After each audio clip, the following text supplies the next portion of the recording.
So tonight's agenda, just going to walk you guys through really quick. Like I said, Kevin Kuzmanoff is going to talk about the mental game, and that's really like pre-pitching the situation. And then Nuke is going to talk to us about running an efficient practice. And he's going to talk to us about, he's got his philosophy, and it's the big five. He's got the main points of practice, and then the acronym PICS, mindset, PICS. And then at the end, I'll give you a hitting drill that you guys can do at home while we're all quarantined right now. So basically, I just want to open it up to Kuz, and this is Kuz making one heck of a play right here. Look how concentrated he is. But this, all right, so Kuz, it's all you, man. All right, so I remember when I was in Little League, I was playing shortstop, and when there's a runner on second base, and I had my head in the clouds, and the ball was hit right to me, and I feel the ball, and I stand up, and I just completely drew a blank. Had no clue what to do with the ball. In fact, I don't even know if I remember how many outs there were, but I remember how embarrassing that was. I was 12 years old. I'm just standing there like, throw the ball back in the pitcher, hung my head. And so my dad, after the game, told me this. He said, Kevin, when you get the ball hit to you, you should tell yourself, what am I going to do when this ball is hit to me? And because that play was so embarrassing, I was going to make sure that that wasn't going to happen to me ever again. And so that was the question I asked myself before every pitch. And, you know, whether you have no base runners on, base runners on, if there's a bunter, can he bunt? If we have, let's say if I'm at shortstop, we got a runner at second base. Okay, I'm going to hold this guy on. This ball's hit to my right, maybe I get him at third. So you're thinking about all these plays that could potentially happen. And same thing with outfielders. You know, for you dads and coaches out there, you know, you have a young kid, you know, 7 innings could be a lot of time for these young players, you know, to lock it in. And that's why I always thought baseball was so great of a sport, because it taught you discipline, and I think it teaches you discipline later on in your life. So I always thought that, kind of like lifting weights. And lifting weights, you teach yourself to, all right, I'm going to get one more rep, or I'm going to hit one more baseball solid, right? And so I like that discipline aspect of it. And so, you know, you dads and coaches out there that maybe you can tell your team, hey, you guys, before the ball is pitched, ask yourself this question so we can be prepared. And knowing your pitcher. Can your pitcher bounce off the mound? Is he quick? Can he cover a bunt? You know, maybe you'll have to cover more ground for him. So it's all these plays that should be going through our head. It's real quick. And I think the more that we play, the more experience that we have, it's going to come more naturally as long as we do that. Rosie, you have pay attention to the outs and the scoring. Got to know the outs. Got to know the outs and know the score, because if there's a runner on third base and our team is up by a lot, we don't necessarily need to get that run at home plate. You know, we can get the out at first base. So it's those types of things. And so I think that all ties in with, you know, knowing your role as a defender. I put a note down under knowing your role, like what's your responsibility, especially me being a utility player. I had a lot of different responsibilities, whether I was playing first base, second base, shortstop, or third. I needed to know where I needed to be at for cutoffs and relays on certain shifts, especially nowadays. So I had to know what my responsibility was in order to pre-pitch the situation. And then Kuz, we also talked about you got to know your job. When you actually, you know your responsibility, but when you're actually there, you need to know what action to take, right? Sure. Yeah. What bases are you covering? Are you, you know, double cuts? Are you, who's going out for the cutoff? Okay, ball hit down the line. I'm the cutoff man for that. And the more you practice, and hopefully we're going to go over this tonight during this meeting, is the more we work on these things in practice, the more naturally it's going to come to us. Right. Because did you ever have an outfielder want to know the signs, like how they do it? I know we talked about in the webinars before. We talked about how you like when the shortstop tells you if it's an off speed. Sure. Did you ever have an outfielder want you to like flip your hand, like keep it open if it's off speed and close if it's a fastball? You ever have in college, minor leagues? I loved it being a third baseman and having the shortstop letting me know. Like when you'd play shortstop, you let me know it off speed was coming. It's like, okay, maybe a potential for a rollover right here, right? So I loved that. Not that I was not getting ready when I didn't hear that from you, because you're expecting the ball is going to be hit to you every single pitch, right? That should be your mindset. That should be your disposition out there is, okay, this ball is going to be hit to me, and being expecting it, because we all know that we're not expecting the ball that finds us, right? Right. But Rosie, to answer your question is with respect to an outfielder wanting to know the signs. No, I've never had any outfielder behind me wanting to know the signs. I've had a couple or some coaches, managers that wanted that, like to pre-pitch the situation, because you want to know as a fielder what you're going to do with the ball when it hits you, or if you can get a first step move on it.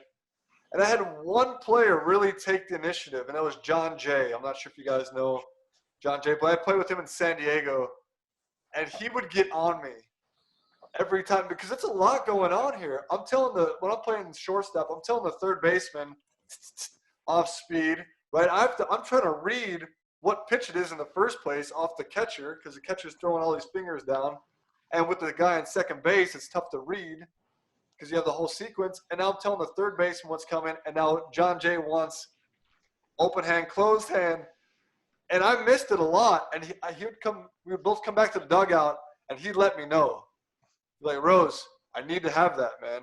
That's how in tune he was, and that's why he is such a great outfielder, is because he's pre-pitching the situation. He wants as much information. And I know for you parents and coaches out there, that's really advanced. It's a lot going on, but I would still encourage your outfielders to talk to your infielders. I mean, why not at least try? But Kuz, that's a great point. That's a great side, the mental side of the game, is to make sure that you know what you're going to do with the ball before it's even hit to you. Right. Well, maybe just that simple question, if every player can ask that, because I was a young player at one time, and I always use this example as watching the airplanes fly overhead, because I was guilty of that. Oh, look at that airplane over there. You're looking at home, you're And so I think that if we could just ask this simple question to ourselves between each pitch, that just might be enough to trigger our brain, and now we start to think about it, right? So we have a thought process. I love it. All right, so we'll move on. See if there's any. So that's really covering the mental side of the game, and we're going to make sure that we hit on the mental side of the game every session that we do. And I know this is a couple of people's first time on. We plan on doing this for 10 weeks in a row. So with that said, Nuke, I'm going to pass it over to you. And so Nuke's been coaching so Arron Nieckula. My gosh. That's embarrassing. I know, man. I'm terrible with names, but. Hey, we got early work tomorrow. We'll work on my name. Nieckula. Arron Nieckula. Gosh, man. I need a name tag. Sorry. That's early work for me. So Nuke's been coaching for about 15 years, right? In professional baseball. Back in 2004, started. And really knows the game really well. Sitting in the meetings right now with them. It's my first year coaching for the Oakland A's, but sitting in the meetings and listening to the breakdowns of all these schedules and trying to keep up with it, it's amazing. And it just how much time and effort goes into these schedules to make sure that we squeeze every minute out of the work that we need to get done every day. So Nick's going to talk to us about how to run an efficient practice, and he's got the big five, his main points, and how to utilize the PICS mindset. So with that said, Nuke, I'm just going to start you off with the big five. All right. So, hey, can you go back one slide, Rosie, real quick? Yep. Yeah, I think I was yelling at Coos on this one to get the drill done right. Taken. Man. Looks about right. All right. So Rosie, thanks for the opportunity to come on and share a few minutes with all of you as we endure this unprecedented and epic time. I know we're all twiddling our thumbs here, figuring out what we can do to improve our game and continue our growth mindset and our knowledge of the game. And, we can't get outside and do much drills on the field. We've got to, come indoors and do the best we can to hone our craft and learn and continue to be ready for the athletes once we can get outside and play the game. But, so the big five is something I utilize on a daily basis when I'm running my schedule, whether it's on the in-season or in the off-season. And there's 30 of us, 30 field coordinators out there, and they probably have some sort of template or mantra or philosophy that they follow. But it's something that I've come up with in my 6 years as a field coordinator. When you have to coordinate over about 150 to 175 players, about 60 staff, utilizing 4 fields, 1 half field, and a 7-pack, an agility field, and 1 cage. Things can get a little dicey. There's a lot of logistics that go into it. There's a lot of planning. But with that being said, I utilized the big five. And the first one that Rosie had up there was communication. For me, this is essential.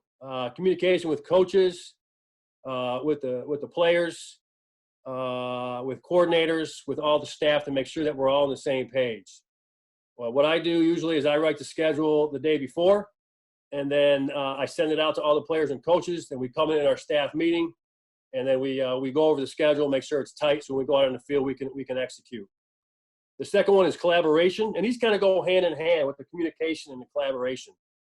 I'm always collaborating with everybody, even with the players. We'll go out on the field, and I ask coaches, hey, get some feedback from the players, ask them what they think about certain drills. What they think about the schedule, how did it flow, how did it perform. Ask them if we can find ways to make it better. And, it's a team effort. It's a team effort with the coaches. It's a team effort with the players. And, in order to run an efficient practice, these two are probably the foundation, and you can kind of build off of these two. The third one is clarity of the program, and then the structure to make sure that there's no ambiguity. There's no questions, that all the players are going in the right direction at the right time, in the right place, because we base our schedule off of time. And I think we're going to throw a few schedules up here in a few minutes and kind of tie this all in and how this all works, the amount of work that actually all these players do on a daily basis to get themselves ready for a season, just like youth players. They're going to go out there, they're going to practice, they're going to work on their craft, work on their skill to get ready for the ball game. The fourth one is flexibility. We have to maintain flexibility. Who knows what Mother Nature is going to throw at us? It's going to be a curveball. Is it going to be a knuckleball? Is it sunny? Is it rainy? Is Scott Emerson going to call up 15 pitchers for backup? Ryan Christensen going to text down and say, hey, we need 12 players because we have a split squad? And so I always plan the schedule like we're going to have a full camp. We're going to have all 100 and something players in there. But when we get that call from the big league saying that they're taking 20 players, we're going to have to call an audible. We're going to have to Omaha on that one, and that's where we have the flexibility is going to come in. And so at the youth level, it may rain, it may snow, the field may be unavailable, a coach may not make it, you may have less players, so you may have a practice plan in place and something that you want to execute, but you always got to have a contingency in your back pocket, and you can call that audible and read the day and then make your adjustment accordingly. And the last one is delegation. We've got roughly 40 to 50 coaches, on-field personnel, that are running these fields, that are running these drills. So even though I make the schedule, it's not my schedule. I tell these guys it's our schedule. We come up with it together. We communicate, we collaborate, we make it clear. we maintain flexibility, and then we delegate the responsibilities among the staff. So at the youth level, depending if you have one coach or 5 coaches, you can delegate the responsibilities to make sure that you're running an efficient practice. Drills are going smooth. There's no confusion, no ambiguity, and you can get the most out of the time that you have on the field, because ultimately that's the goal. You want to get the most out of the limited time that you have on the baseball field. All right, so the big 5, we're going to go into some of these other notes that we have down here. So, Nuke, just really quick, I just want to make a point that Sure. if, like for me personally, like as a player and now being a coach, like for me, I like how you put communication number 1 at the top. I'm not sure if you did that for a reason, but for me, that's like number 1 for me as a player, coming from a coach or the manager or other teammates, especially being like the role that I play, the utility guy. I wasn't playing every day. So a guy like Bob Melvin, my favorite manager, you know, he would tell me when I was playing, and that would do like there's a left-handed pitcher coming up, you need to be ready to play. And that communication might have been small for him, but like for me, it's like everything. I think, and that's just part of, I know that's not really like part of like a practice plan, but like communication on the field is so important to me. Just want to add that in there. No, that's a great point. Yeah, communication was at the top, because that's probably the most important aspect in all of this, is the communication among staff, the communication with players. In terms of on a micro level, just running an efficient practice, you just want to be on the same page. You want to be on the same page, be on the same word. You want to be on the same letter, because if that's the case, then your practice is going to be operating at maximum efficiency. And for me, communication is the key. Yeah, love it. All right, so your main points. The first one I have is present, execute, and then review. So we instruct our managers and our coaches, when you're running a field or you're running a drill or a fundamental, you want to present what we're doing. Let's just say we're doing the circus drill or first and third defense, or maybe a bunt defense. Present what we're doing, briefly explain the drill. You're going to go out and execute the drill, right? You're going to run the fundamental. Minimal coaching. Let's see how the players perform. See if they hold each other accountable. See if they can self-coach. Maybe at the youth level, not so much, unless you have a more advanced team. You always want to try to have the players hold themselves accountable and self-instruct. Let the coaches remove themselves. And then lastly, once the drill is over, you want to bring them back together and review how the drill go, what you did right, what we did wrong, and areas where we can improve. So you present the information of the drill, you execute your plan, and then you review the drill, and you can move on to the next rotation. Like I said earlier, we want to take advantage of the limited time that we have. You may have 90 minutes, you may have 75 minutes, you may have 30 minutes, you may have 2 hours. But you want to go with a plan and take advantage of that time, because like I said, who knows what's going to happen. It may rain, it may snow, something unforeseen may happen, and you may not, if you're not prepared, you may not have a plan in place to run an efficient practice. So just take advantage of the limited time you have. We want to minimize unproductivity. I have standing around. When you can start getting large numbers and you have minimal staff, players can stand around and it's counterproductive. So we try to organize our drills because we have the staff capable of doing so. Try to have in our small group sessions no more than, I'd say, 3 to 5 players, and that's at the max per drill or per station. That way players are getting adequate reps and they're getting adequate rest in between those reps. So we minimize that unproductivity. And like I said, we want to have smaller groups if possible, and minimize that standing around. I have quality and quantity. We've heard we want quality over quantity. Well, I was talking to Kuz a few weeks back when we were in spring training, and I forget the manager he was talking about, but one of the players said, well, why can't we have both? Why can't we have quality and quantity? The quantity part's within reason. We don't want to overwork players, right? We don't want to do too much where the body gets fatigued both physically and mentally, and they start breaking down, and it becomes counterproductive. So let's do quality and quantity within reason on our drills and our fundamentals. especially for pitchers. They've only got so many bullets that they can throw, and then hitters can only have so many swings before they get fatigued and then the body gets tired and the mechanics break down. So you have to be prudent and wise on how much work you really want to do. Sometimes less is more, too.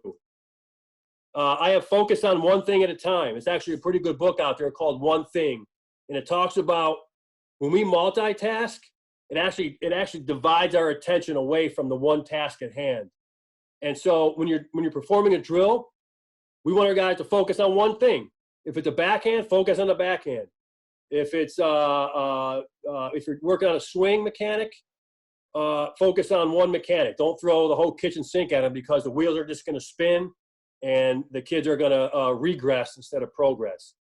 So when you instruct, try to focus on one thing at a time, and once they get that and they're ready to proceed on to the next fundamental or technique, then you can introduce that.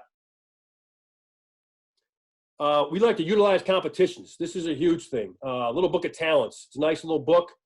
It's got about 50 little secrets in there. Utilize competition, which increases focus and competition, especially at the younger level. I mean, like Kuz was saying, sometimes the kids are standing out there looking at the birdie in the sky or picking dandelions. Or if we can utilize competitions, even at our level, Gatorade or a Pepsi, or hey, I'll serve you lunch today if you can, hit the target 10 times in the back, or I'll clean your shoes for you if you can field 10 balls in a row. So utilizing competitions really increases the efficiency of your practice. So try to use those as much as you can. If I'm going too fast or anybody has any questions, feel free to write them down or just chime in. And I mentioned this already, seek feedback, ask questions, and maintain that growth mindset. Like I said, man, there's no harm in asking players for feedback, because it's ultimately about them, right? It's about improving.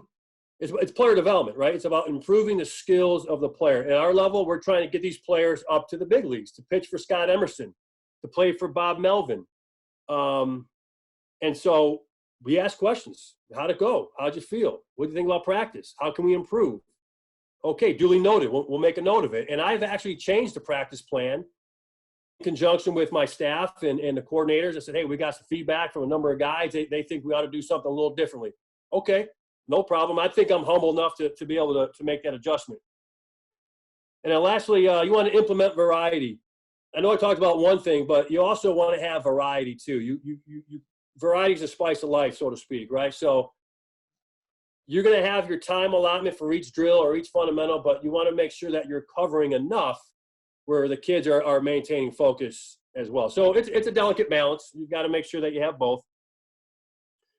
And then lastly, I have the PICS mentality. This is kind of my gold standard. So PICS is a little acronym I came up with, as Rosie has it on the screen there: purpose, intensity, commitment, and synergy.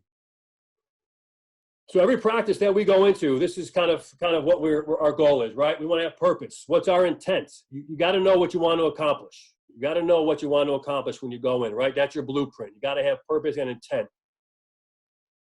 Intensity. Intensity is not necessarily like, I'm going to put on my game face and work harder. It may be working smarter, but when I'm doing the drill, I'm focused and I'm intense on that task at hand for that rep and for the next rep and for the next rep. No grab assing out there, no lollygagging. We've only got that, like I talked about, we've only got that window of time. We need to take advantage of it as best as we can. So we've got to be intense with our mindset and intense physically. Commitment to task. Are you focused on the commitment to task? You're out there fielding slow rollers for 6 minutes. Be committed to it. Be focused, okay? And then lastly, which is really important in terms of creating that culture of learning, whether it's at the professional level or at the youth level within your respective program or your team, you want to create that synergy. Player to player, coach to coach, create that culture of learning, that culture of accountability, because I think that's what truly drives an organization, a team, to succeed. And I really feel that, I haven't been in the big league clubhouse. I'm sure Scott or some others can touch on it. I really believe there's great synergy within that major league clubhouse in Oakland and they're all feeding off one another. They're all holding each other accountable. They're all wanting to improve and push each other to kind of reach their maximum potential. And so that's what I have for running an efficient practice, and that kind of goes into it day by day. Now, I think, Rosie, are you going to throw up some practice plans? Yeah, this is it right here. Okay. I got the Wednesday. I think this is the Tuesday one. The Wednesday one's after this one. So Okay. whichever one you want. I'll run through this quickly. So this is a typical minor league practice for the Oakland A's at the minor league level. Okay. Like I said, you have 30 field coordinators, 30 major league teams. Each field coordinator may have their own rendition of a schedule and the way it flows throughout the course of the day. I have found that this works best for me. I think it has decent flow. You know, a lot of this I've taken from Scott Emerson. He was a former field coordinator back in Old Papago Park, who's our current major league hitting coach. I've seen him work. I know how organized and detailed he is. And so I've taken some of that from him. I've always got a quote of the day. I try to go chronological. You can see how much we have going throughout the course of the day. There's a lot that goes in these players. Amazing the amount of work that they put in on a daily basis.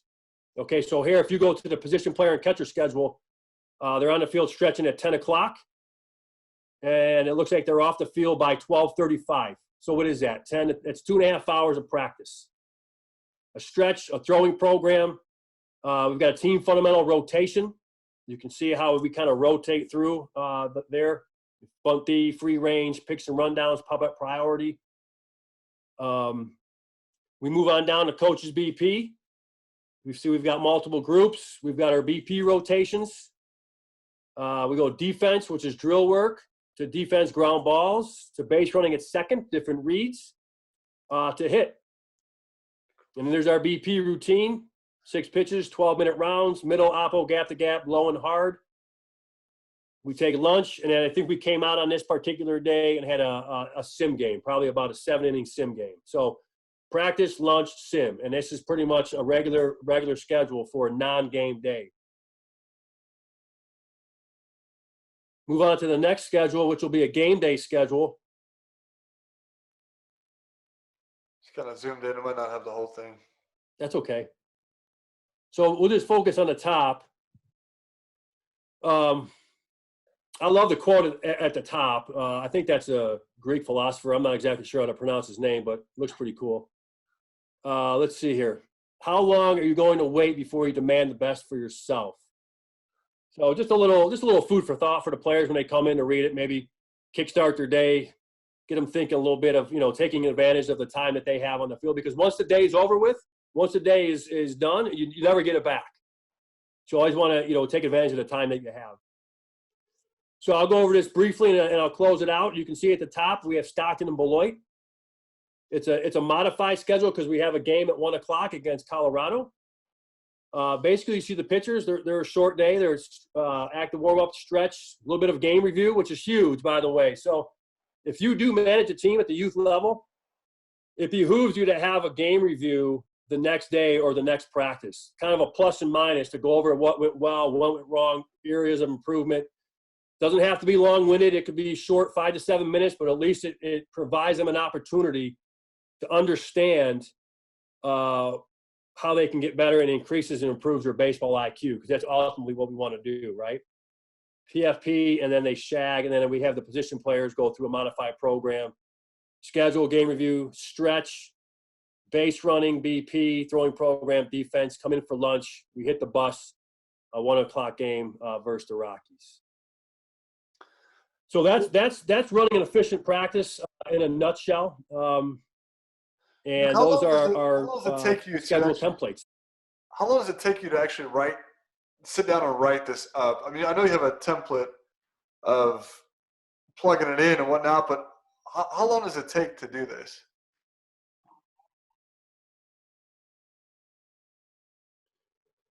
To actually plug it into the schedule?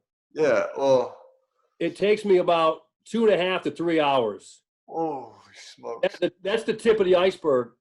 So all the behind the scenes work that comes into play with the communication, with the collaboration, all the teamwork that goes in, talking to the various coordinators, making sure that all departments are satisfied with regards to what they want to accomplish on each and every day, what their goals are. Basically, Rosie, it's like a big giant puzzle. You just got all these puzzle pieces.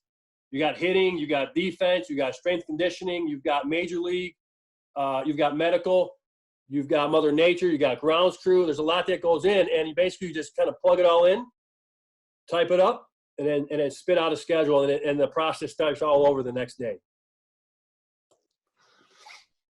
That's amazing to me. Does anybody have any questions? I know a couple of people in the chat box are asking questions, but does anybody have any questions about this in-depth way to run a practice and how important those big 5 qualities are and the picks mindset? Does anybody have a question for Nuke at all? How much does the practice schedule change from day to day? That's a great question. It doesn't change much. It stays pretty consistent. So once the template is written out, it pretty much follows the same template pretty much every day. It is broken down into 4 basic segments, though. We have a mini camp schedule, a pitchers and catchers schedule, a full camp non-game schedule, and then a full camp game schedule. Wow. So there is some change. There is some flexibility in schedule, but for the most part, what you see is kind of what's going to be happening pretty much every day, especially when we start playing games. It's pretty consistent. And then is it week to week, or do you change it at all, like from week to week, or is it kind of new all the time? Or consistent, I guess I should say, from week to week?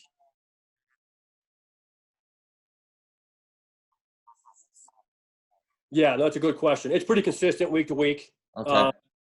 Yeah, we try to keep it simple. I mean, I know it looks like a very convoluted and busy schedule, but once you kind of get in there and you get familiar with the schedule and how it kind of flows, then you just know what to look for and kind of, where you need to be at what time, and the players need to be in what rotation and so on and so forth. But it's pretty consistent. That was awesome. Yeah, Nuke. Yes. I love the piece you touched on about competitions, introducing competition, and how that helps galvanize so many of the guys' focus and intent. Do you have any other? It sounded like the examples you gave were sort of them competing against themselves. Like, can you hit the back net for 10 swings in a row? Can you field 10 ground balls in a row? Do you guys have anything that you implement that is competition based in either a small group format or sort of like a team format? Do you do anything like that? Obviously outside of games and simulated games or what have you, but I think that's so valuable. We try to do that a lot, but I always am trying to come up with better ideas for different competitions or like pressure situations, pressure games to put in. Do you guys have anything that you do specifically? We do. That's a great question. I will say most of our competitions are individual or small group based. But when we do inter-squad games, sometimes the inter-squad games can get a little sloppy. They can, it's tough when you're inter-squadding and the jersey across the field is the same jersey that you have on. So when we do inter-squad games or any type of controlled scrimmage, we will institute a competition. So basically the losing team has to serve lunch to the winning team. Or if we have some type of team BP competition, the losing team has to go out and pick up the balls. So we've got a lot riding on it, man. I mean, when you got to pick up a couple hundred baseballs, I see Kuz over there nodding his head, man. It's a beatdown, man. And these guys are like attacking each other outside the turtle. It's fun, and it gets wild over there, and it gets competitive, and it gets angry sometimes. And I don't know, maybe Kuz or Rosie can attest to it, man. The results go up. The pressure situation is on them, man, because nobody wants to go out and pick up 300 balls and be late for lunch, or nobody wants to serve their buddy, 2 servings of lunch, or have to go refill their cup in front of everybody. I mean, it's great. We love it. Awesome. So yeah, great question. We also did a bunting bracketology a few years ago. We during March Madness, we made the brackets. We had about Oh, there had to be 120 players, and it was pretty cool. And it all came down to the final two. So that was pretty fun. That was a lot of work, though. That was a lot of work. But the bunting was good. So doing like setting cones up, and there's a point system for the bunting. Exactly. Yeah. Like yeah. Well, going back to delegation. Yeah. Yeah. Exactly. So going back to delegation is I created the competition, but then somebody wanted to say, hey, well, I'll do the point system and I'll set up the cones and come up with, we'll do a suicide squeeze or we'll do a bunt hit, we'll do a push bunt. So we kind of covered all bunting scenarios. Nice. Bunting to a cone is huge for sure. Having targets is huge for sure. I remember, I'm not sure if I brought the book up a couple times, but it's The Way of Baseball by Sean Green. I'm not sure if anybody's read that before. But yeah, I have. It's great. Yeah, it's a great book. I actually started swinging his bat after I read his book in 2014. But him and Carlos Delgado, Sean Green and Carlos Delgado, they would have a competition to see who could hit more homers to center field during batting practice. JT, you remember that in the book? Sean Green wasn't a big dude either. Might have been taller, but and I'm not saying like the youth level you're going to hit homers, but try to maybe hit gap to gap, try to pick two signs, or the 375 sign in left field and the 375 sign in right field. Anything to the right or left of those, it's got to keep it in the center, and that's how you keep track of points, keeping it up the middle. I think stuff like that is always – that's why I like Sean Green a lot too. Yeah, that's a great point, Rosie. We actually did that in Instructional League a few years ago. We created little pods based off the Navy SEAL book, Extreme Ownership. We had little boat crews. We called them pods. I think we had 7, and we had a pod leader.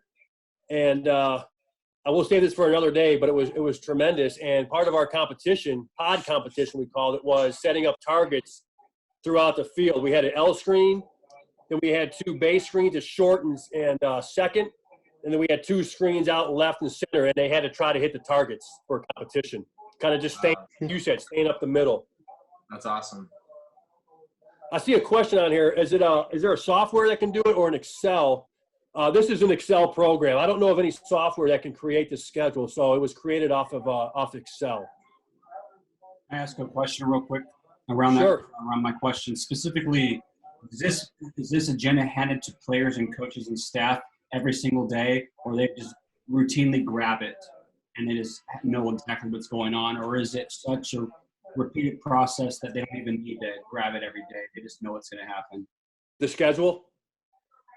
Yeah, that's a great question. So what we've done is we've emailed the schedule the night before to every player. We've done it via email, although I think we're going to start using WhatsApp, or I think they were using it in the major league level. They were using an app instead of email.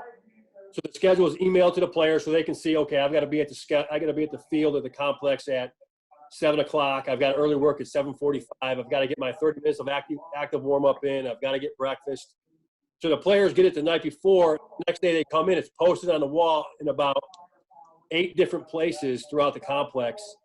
And then each coach will have one on their person that they carry around. So we always tell the players, if you have any questions throughout the course of the day, just ask.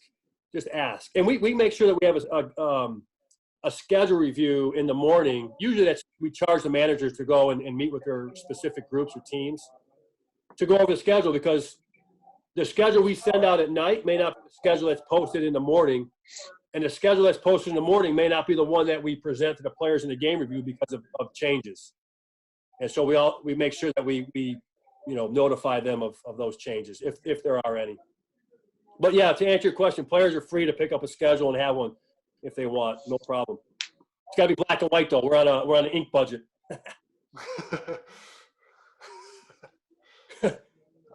I think that's what the schedule review. Being a coach now, it's so important for me because I know as a player, there's been times I wouldn't know where I'm going, and somebody in my group would ask me, "Hey, are we in group 3 or 4 today?"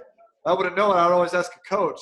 So I know as a coach now, I need to be prepared to know exactly where every player or every group is going to go. So having that schedule review is so important to me, and having such an organized schedule is huge for a coach, but I think we need to be ready to deliver to the players. Yeah, you know, and at the youth level, like I said, you want to walk in. You have a schedule, and you've got a schedule in your hand, or you emailed it to the players, and maybe the parents got it too, and they look at this thing. If you have a documented, I don't want to say minute by minute, but, you know, a nice, coherent, flowing schedule, that adds instant credibility to your resume, man. Instead of just going in with like, you know, hey, you know, we're going to do this. You've got something, you know, on paper you can show people. Bam, you're prepared. You're ready to rock and roll. You're ready to seize the day and take advantage of the time you have. So it doesn't have to be overly complicated. We can keep it simple, but just a simple outline that you can follow for 75 minutes to an hour. Let the players, or an hour to 75 minutes, let the players know where they need to be and what's going on for the day. That's a great. I did that on a Google Doc, and that's why I was asking about this, if there was a particular software, because that's what I did with my parents. Like, hey, here are scheduled Monday through Friday. Here you go. If you want to know what we're doing any particular day, just check the tab on the Google Doc. And it's a dynamic type of updated environment, so they can see exactly what's happening in real time. That's a great idea. And that goes back to the communication part. You know, this is nonverbal communication. So if you send that schedule out, that's a nonverbal. They're looking at that schedule like, wow, okay, this is great. This is the program for the next day, the structure for the next day. Yeah, it's awesome. One other thing that you touched on that I'd love to just highlight and talk about real quick is when you're talking about the game reviews, Nuke, and when you guys go over the reviews of everything, I think especially like the youth and high school level, one thing that you can do is super, super simple is just start taking notes in game about certain situational things or executional things, like, because it's so easy to forget exactly what happened throughout the course of that game as a coach. And maybe there's a double cut or a first and third defense or a bunt defense that they didn't execute just right and one guy was in the wrong spot.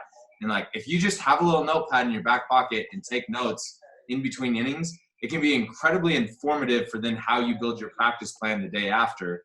And you have that to go over with the players. And if you have an actual game experience that you can tie it to for the players once you're in practice, sometimes it resonates a little bit more, especially like those younger kids, right? So it was a game changer for me when I just started taking notes during games and being able to go over that stuff very specifically. Super easy habit to get into, and allows you to go over, like you're talking about, Nick, do those game reviews. Huge piece of it. So I love that tip that you gave. That's a great point. Yeah. If I don't write something down, I'll forget. When I was managing, if I didn't write it down, I would forget about it. I managed against a great coach by the name of Jerry Weinstein when I was in the Cal League back in 2009, and he had a little voice recorder. And instead of writing stuff down, he would take the recorder out of his back pocket, turn around, speak into it, and then put it back into his pocket. And after the game, he would go back and write his notes and then write his practice plan for the next day. So, yeah, that's genius. Genius. Yeah. You do it quick. And everybody's got a voice recorder on their phone now. So it's like, there you go. Yeah, there you go. Yeah. Utilize the technology. Yeah. You save trees too while you're at it. Yeah. And ink. We're on a budget. That's right, baby. Black ink. Yeah. Hey, just don't bang any trash cans. Yeah. Yeah, no trash cans. No tin cans. Hey, Tim, we brought this page back up. I'm not sure if you had a question. The Picks Mindset page. You said you wanted to see it again. I'm not sure if you had a question for Nuke or anyone. Is Tim still on? Oh no, yeah, I saw it. Thanks. I was just wanting to take a picture of it, and I had missed it the first time it was up. I got it again. Thank you. All right. And if you guys ever want to watch this again, we have this all recorded on the Baseball Utility YouTube channel. If you guys want to go through and listen, I'll put some highlights on, so you guys can always go back and refer to it. I guess actually one question. We were talking about how much better it is to, especially at the youth level, to have them in smaller groups so that they're not kind of all standing around while one kid's taking batting practice or whatever. But how that can be a little tough because the practices tend to be really coach-centric, and maybe you don't necessarily have the staff. So how do you kind of get them to sort of take ownership of that practice, where you can break them up into groups of 3 or 4, and they're going to be able to, obviously with some supervision, they're going to be able to kind of run things themselves and really be invested in it and take it seriously, JT, I think you run teams with the Catalyst Sports out there. Yeah. Colorado. I think you can. Well, one of the things that you can do that we sort of already touched on is competitions. So if it's tough, if you only, number one, it's nice because usually with the youth team, you only have 11 players, right? So you're already in a little bit of a smaller group versus 120, 150 guys in a minor league organization, although they definitely have way more staff. But if you're trying to break them up into smaller groups, within that group, pit two groups against each other. So if they're broken up into two groups of 6, you have a team of 12, then maybe you're on the field working on something with 6 of them, and then in the cage you have 6 of them working on something else. Have them do a T drill and make it a competition for the back net drill, right? Or something like that, so that they are forced to be engaged even without the coach there, because they're competing against each other. Because right away, then they have some skin in the game and something to sort of play for. Is one kind of thing you can do with it. And then the other thing is like the delegation that Nuke talked about, trying as hard as you can to really do a good job of educating the other coaches, or if you don't have other coaches, doing everything you can to bring in some parents that are willing to volunteer some time and working hard to educate them on exactly, what you want to go through with the kids and a particular drill set and what have you. So.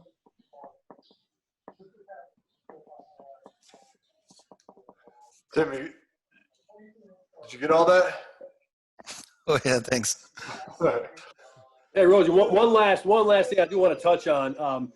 I had it on my schedule. I didn't mention it. Is the early work that we do. So aside from all the teamwork we do, we also have an early work schedule. So let's just say early work hitting, and the kids want to take swings in the cage.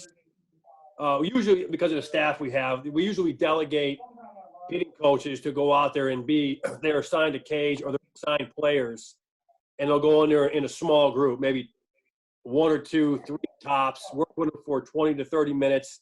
That goes back to the quality aspect over the quantity, because it's really a time to build relationships too, and have a touch point and connect and dialogue and get to know the player a little bit more so than maybe, working on a swing mechanic. But we certainly do implement early work, whether it's base running, defense, hitting, just to make sure that the players are getting enough quality rep in, because we're getting these guys ready for their long season to perform and succeed.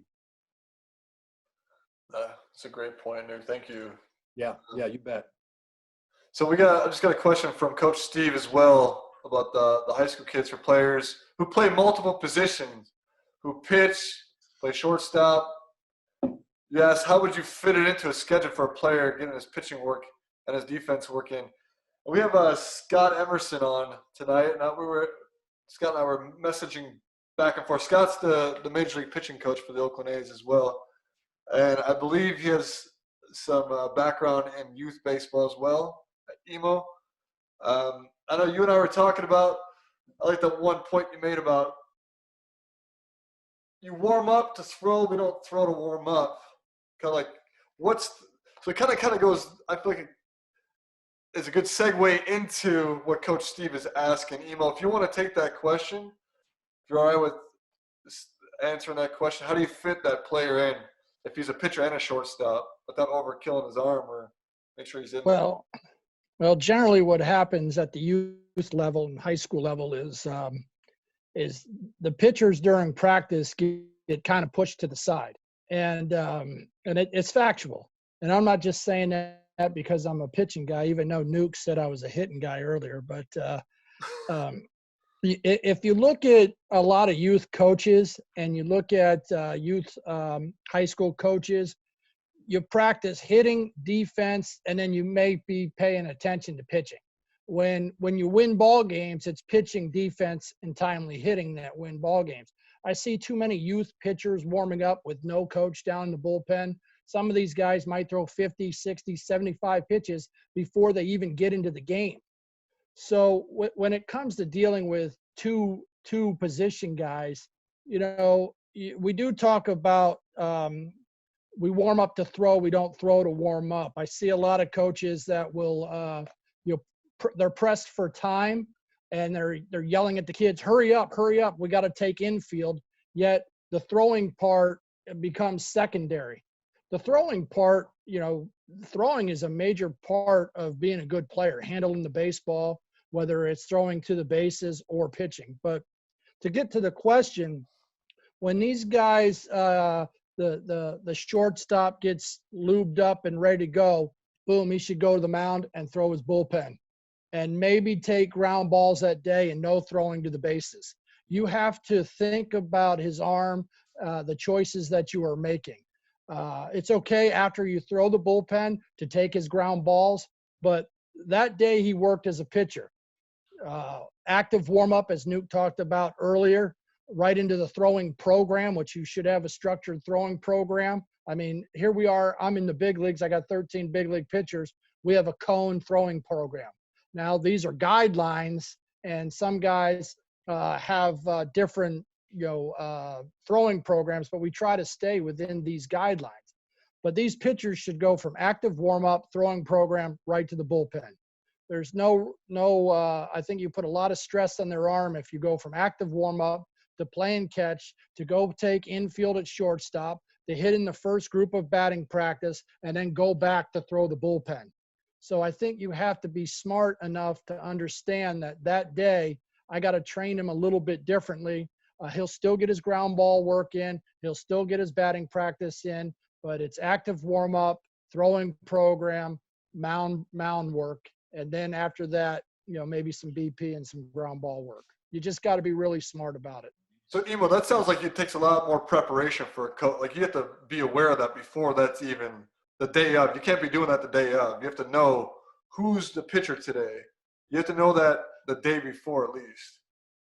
Well, what's kind of funny, and I try to stay involved the best I can. I got a buddy of mine who runs a high school baseball academy, kind of comparable to IMG, and stay active with some youth guys in the off seasons. But what happens is you get coaches sometimes that think it's a big secret of who's pitching tomorrow, and they don't let the kids know until 25 minutes, 30 minutes before the game. These kids should know, and prepare to play. 2 days before their game, they should throw a bullpen. Maybe, you're pitching on Saturday, you're throwing your bullpen on Wednesday. But they should be conditioning their arm as pitchers, because if you condition your arm as a pitcher, it makes the throws at shortstop on those other days a lot easier. We also track, a lot of teams and some guys have, go throw for 10 minutes. Well, one guy throws 75 pitches in 10 minutes and another guy throws 35 pitches in 10 minutes. So when we have our cone throwing program and we set out our cones each day for our guys to throw, generally they're throwing 65 throws on the field. And we do have, that if you're on the mound the night before, we don't want you to go more than 120 feet the next day. We do have a long toss day. And so, these things are built into your practice session of, hey, this is when you're pitching. These are the days you should be throwing more. These are the days should be throwing less. And you track it, we have a calendar. I track every throw our guys make. I know everything they're doing every day. I walk the line. I'm not just sitting in the infield or sitting in the dugout while they're playing catch. I'm physically behind a group of kids or men in the big leagues playing catch and watching these guys play catch and making sure they have the proper footwork.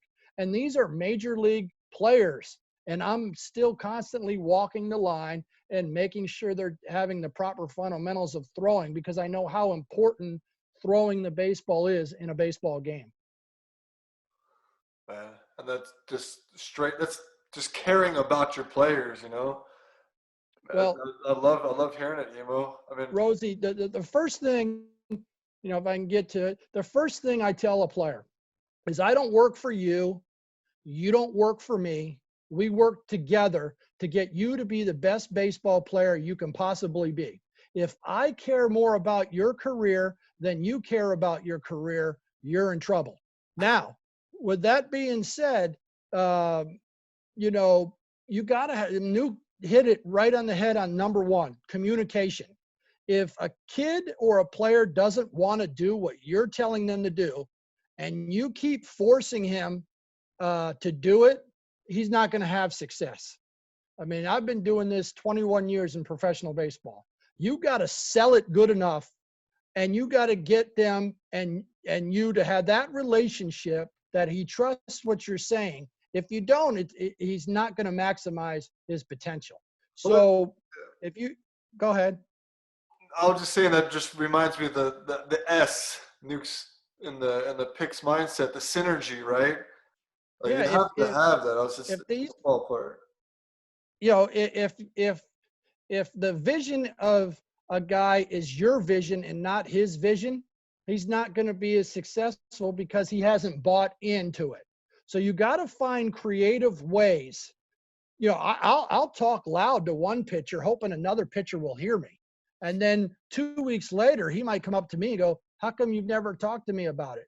And I could sit there and go, I've talked to this guy a million times about it, but I just had we weren't on the same wavelength. So I had to do it in a different way to get to him. So coaching is creative. You have to find creative ways to do a lot of teaching, you know, and if you're not, then you're really at a disservice, because you don't want to be that dictator. Because if you keep telling guys you have to do it this way, you don't have to do it this way. I've seen plenty of terrible deliveries have great success in the big leagues. I've had terrible swings have some success in the big leagues.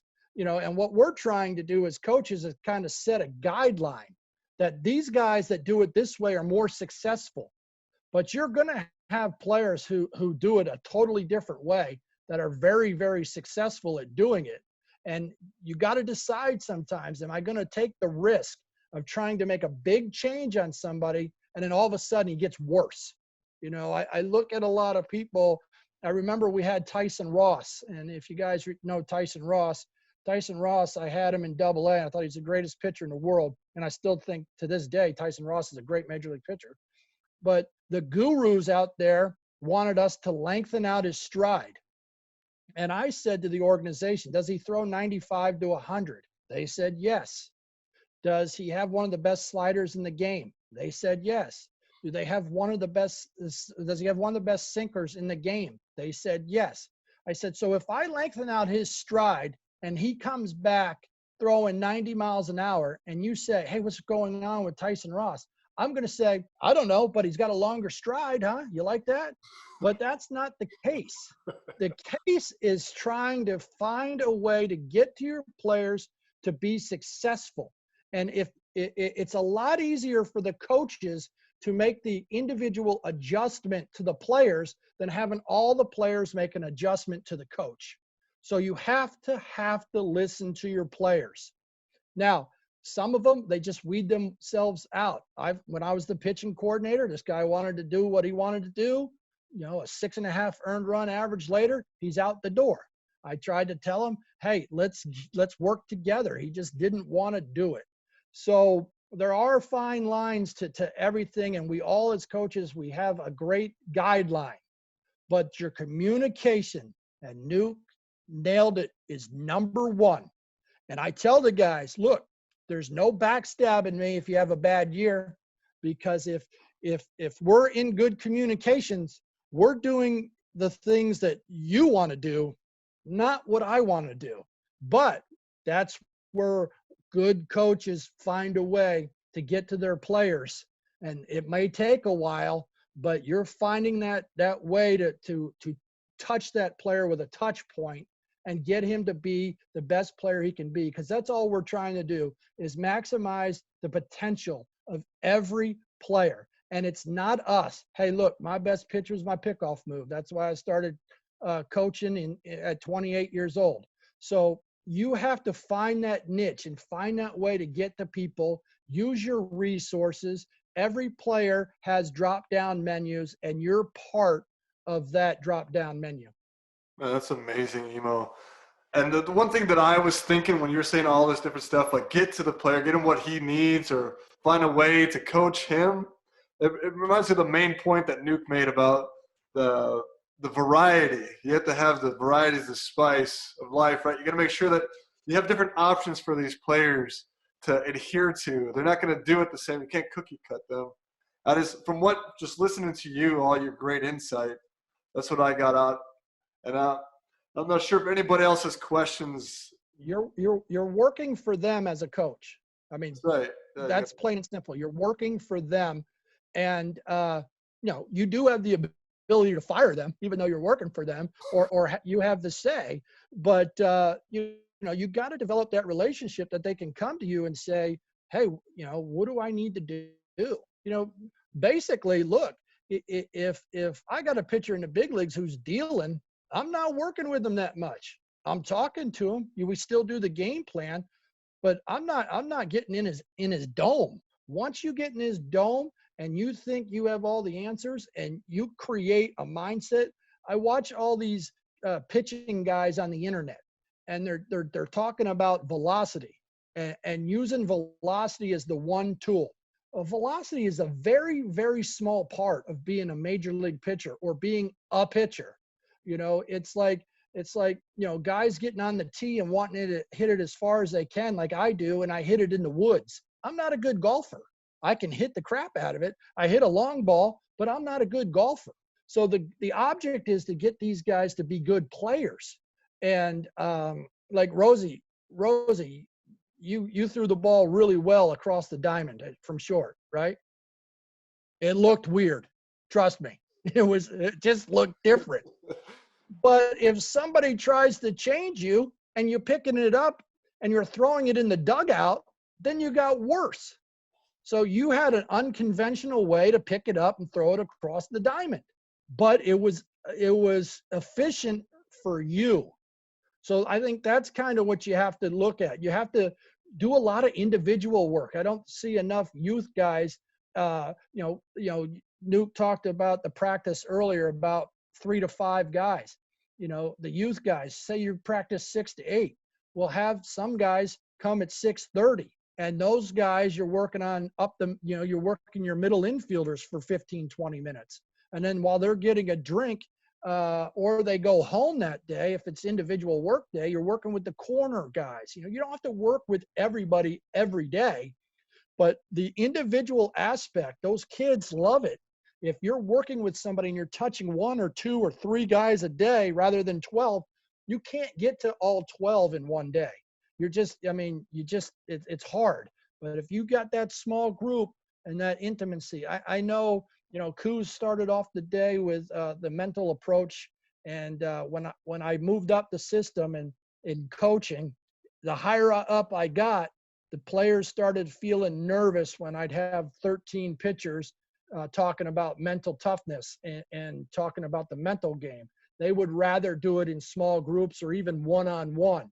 So I catered to them because they're the product I'm trying to get better. Emo, thank you, man. This is really good stuff. I'm sure a lot of these parents and coaches are just grabbing on and just learning a ton from what everybody said tonight. Kuz, want to thank you again. Nuke, you guys are awesome. Like, every time I do these webinars, it's me that learns probably more than anybody, I feel like. And I really I enjoy preparing for it, talking to people, trying to reach out to my resources to understand, how we can deliver the best information to you, parents and coaches. With that said, is anybody, I know it's getting late for some people on the East Coast, if anybody has questions for Kuz or Nuke, Emo, anybody else? For me, when I was a kid, I did it. I didn't get much out of it. I guess I understand it more now, like the benefit of it, like exploding your lower half so the towel doesn't just flop. It actually whips into the wall. It was very helpful, maybe like in college for me. I haven't really used it since, but I think it's a great drill for young players to do to really engage the lower half. I'll just play the video. You see the volume's up. Yep.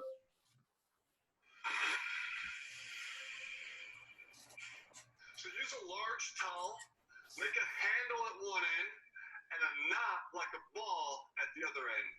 And to do this, I recommend using athletic tape.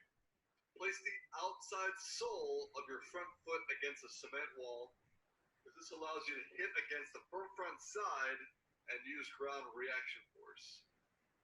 Hold the handle that you taped in one hand and rest the taped knot over your back shoulder.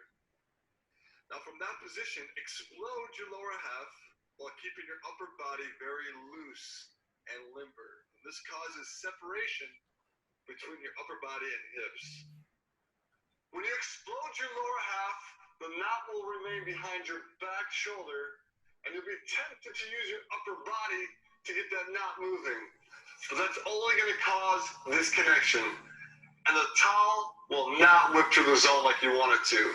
But if you do it correctly, and you explode your lower half and always keep your upper body calm and quiet, you'll generate rotational acceleration from ground reaction force, and that knot will slap into the wall with authority.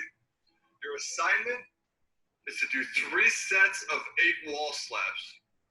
So the first set will be with the top hand, the second set with the bottom hand, and then the third set will be with both hands.